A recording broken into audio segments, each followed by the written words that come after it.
trainee barrister was go through the evidence for a rape trial. Part of it was the 8-minute-long 999 call of a heavily pregnant woman who had just been raped by her partner. That case went to trial, but many of the others that I worked on did not. I watched one woman run from being cross-examined and another throw up on the courtroom floor. They both dropped the rape charges. My first hope was that law was the answer, but I realised that a lot of the time law is the problem.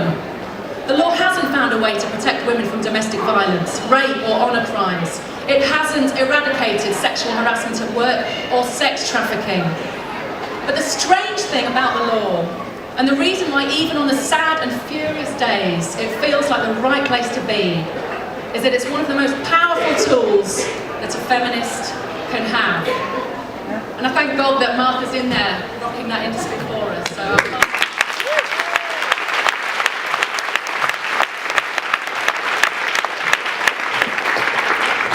I'm going to stand by the lectern because it tends to be where lawyers are more comfortable.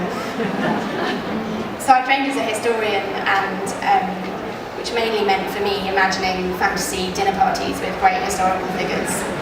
Mary Wollstonecraft was always my guest of honour, so I'm really thrilled to be reading about her, because if history can teach us anything, then she's probably the best teacher we've got. There's something about Mary. Mary Wollstonecraft was a woman so far ahead of her time, we're still lagging in her dust trail. Born in 1759 into a wretched family that didn't like girls, she became a world-class troublemaker. She rocked not only the political, but the literary world too. That was all ages ago though, and here's why she still matters, and why she's still useful right now. Wollstonecraft is famous for writing a vindication of the rights of women, but her vindication of the rights of men came first. Human rights are her life's work before the term existed. Wollstonecraft's international thrills include persuading a ship's crew to change course off the Portuguese coast to rescue some stricken soldiers, surviving the reign of terror in Paris, and tackling the wild shores of Scandinavia in pursuit of a smuggled cargo of silver with her baby.